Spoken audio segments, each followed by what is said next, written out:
Welcome all to Eat, Drink, and Explore with Cece. Tonight we're making beef bourguignon. It is the most famous of all the stews, and it is synonymous with France. Bœuf Bourguignon, French beef stew in red wine. We're going to serve it with braised onions and mushrooms and a wine dark sauce. It's a perfectly delicious dish. And I'm going to show you how I can quickly whip this up, and it is so delicious. I am going to be using some Pinot Noir and some cognac, but if you do not put alcohol in your dishes, not a problem. Substitute the red wine with some pomegranate juice. Okay, equal amounts, and that should definitely give you that nice robust flavor that we're looking for. And again, just there's no substitution for cognac, just omit that completely. So let's go through what you're going to need. You're going to need about a cup of lardons, which is like a thick cut bacon. Just cut them up in big chunky sizes. They also come pre-cut. I happen to have a beautiful apple smoked one here, and that's going to add some great flavor to it, and it's also got a little bit of black pepper crusted on it. I thought that would be a unique element to it. You're going to need about 2.5 pounds of chuck roast, and make sure that they are well washed and not seasoned here, because we're going to be seasoning in the pot. You want to make sure that your meat is dried before you start sauteing it. So I always do this the very beginning before I start prepping all of my ingredients, and I individually dry them up as well, and I'll do that again before we put it in. We start sauteing them. Before we start browning the meat. You're going to need 1 onion. You can use 1 to 2 onions. And what I'm going to be doing is I made these onions fairly chunky because they're going to be cooking for a while, stewing. So they're going to dissolve and get soft. And we've got some beautiful, I'm going to do 1.5 cups of pearl onions. And I personally do not like peeling pearl onions. I always go and pick them up. I get a big bag of frozen pearl onions. They've taken care of peeling it for me, and that's all it is. It's all peeled, ready to go. This is for a martinis, things like that. You do not want to use these. There are some out there that are just in plain water in a jar, so you can utilize those, but make sure you read the label. You don't want to have them marinated. Just have them with your martinis. So that's what we're going to use here. If you cannot find these, no big deal. Just add another big onion into your mix, chop them up, and that's what we'll use. You're going to need about, in here, I have about, I don't know, I would say about 2 cups of carrots, and I cut them really chunky on a diagonal because they're going to be stewing for a while, so I want to make sure that they still keep their shape. So that's about, I would say, pound in there. So I have 8 ounces of cremini mushrooms in here, and when you cut them, you want to cut them in quarters. So if they're tiny like that, you just cut them in half. Don't cut them in quarters. And if they're really even smaller than that, just leave them whole. It's really your preference, but I really want to keep them chunky. And then I have, now on the garlic side, I like my garlic chunky when I put this in the stew, because I want it to sort of cook along with the meat in that, and then eventually it'll soften and dissolve. And so I do want to see a bit of garlic once it's complete. So I've got 2 tablespoons of big chunky garlic in here. You can control that. You can, dial it up or dial it down, right? So I have 2. You could start with 1. You should be fine on that. And I have 8 cups of potatoes. Now you could use those little baby, potatoes that you can buy now in the grocery store. I had these beautiful new potatoes, so I'm keeping the skins on it. And what I did was I simply washed them, scrubbed them, and sort of quartered them. And I try to keep the uniform size in that so that all cook evenly in there. So that's about 8 cups of diced potatoes. And we've got some 3 tablespoons of flour, just white regular flour. And that's I'm going to show you how to use that for thickening if you want to do that. Then we have a teaspoon of salt, sea salt, and a half a teaspoon of black pepper. And I do have a tablespoon of dry thyme here, but I may not use it all. I'll just judge it as I'm going through. At minimum, you're going to be using a teaspoon of dry thyme.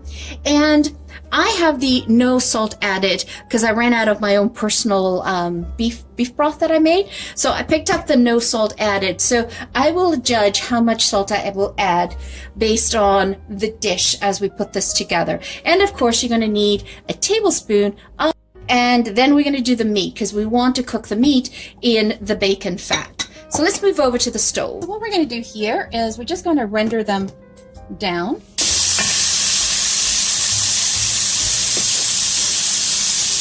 So what we want to do here is we want to render down the bacon, but we don't want to make it super crispy.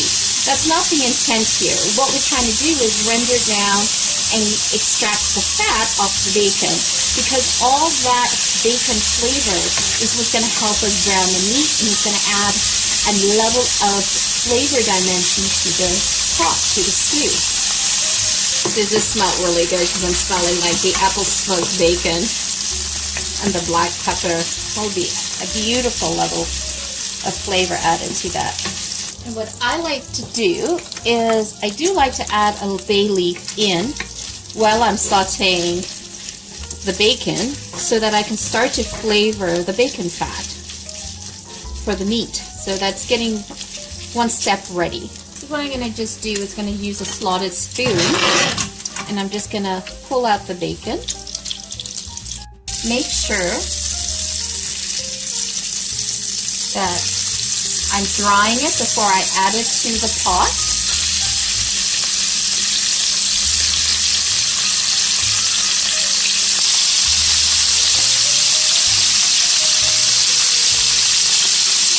See, that's what we're looking for, some nice brown rendering.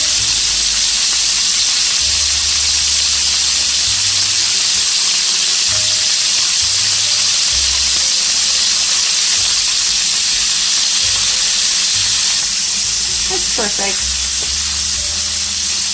because the rest of the meat will continue cooking in the stew when we're done.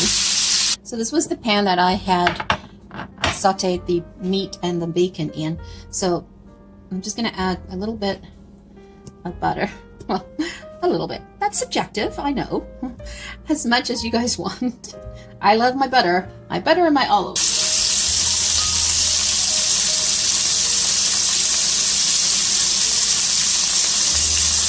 Okay, so I added a little bit of thyme to this, and I'm just caramelizing this. So we're going to just caramelize this so that it gets that beautiful color, and then we'll add it to the pot after, just before we're about to serve it.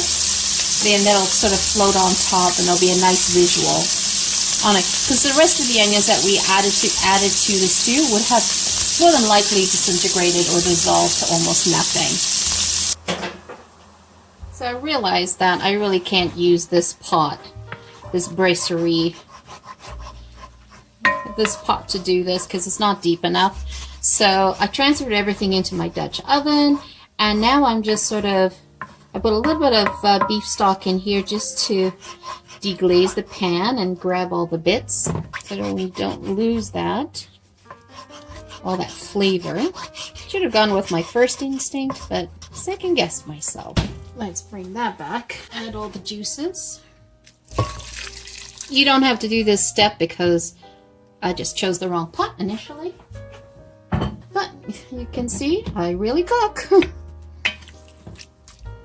It doesn't matter how long you've been cooking, you always make mistakes. It's all about how you adapt. So I'm going to add in the bacon. Stir that around. So I incorporate all the bacon into the onions and the mushrooms, and then I'm going to add in the meat and all its juices. Okay, so I'm just going to bring this down to medium, give it a quick stir. Oh, that looks amazing just the way it is.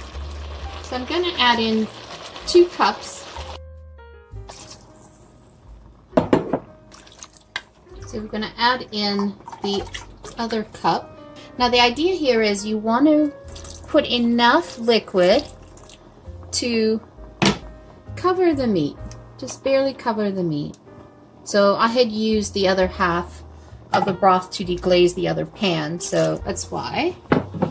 But check the description below in the video. I give you all the ingredients that you need, all the measurements, so never worry. I tried to put everything in sort of the order that I use them in, but so we're going to bring that to boil. So why we bring this to boil is so that we can cook off the alcohol in the wine. And you're going to add in a tablespoon of tomato paste. I always have to measure it. Now you're going to add in a teaspoon of dry thyme. Because I had no salt in my broth, I am putting a teaspoon of salt, and I'm putting half a teaspoon of black pepper. Okay, let's bring this down. Okay, and I like to put my potatoes directly into the pot. And I like to stew it all together. Some people just like to have the beef bourguignon by itself and then they'll do mashed potatoes, but I prefer to do it this way. Now, what you can do is you can set your oven to 250 degrees and put your pot in there for an hour and 15 minutes and your stew will be done. Or you could leave it on the stove here and it will take 2.5 hours on low to go through. Now what I'm going to do is I'm actually going to taste this. I need to taste the broth for seasonings. Need some more salt. And I'm actually going to put another teaspoon of dry thyme. I love the flavor of thyme and mushrooms. It's such a full taste for me. Put another teaspoon of tomato paste. Okay, so I've decided that I'm going to cook this on the stove top, not the oven. All right, we'll see you in about an hour and a half. So look at that. Doesn't that look scrumptious? Oh, can't wait to dig in on that. And that took, on the stove, it took about just under 2 hours. So let's plate that. And it's the perfect thickness. So you see the thickness in that? Only using the 2 tablespoons. And then we poured the pearl onions on top of it. And so this is, you know, this serves about 4 place settings, 4 hearty place settings. Or it can serve 6 people for about a cup each. Look at that. Let's give the broth and the meat a taste. Just, it dissolves in your mouth. It is so yummy. So yummy.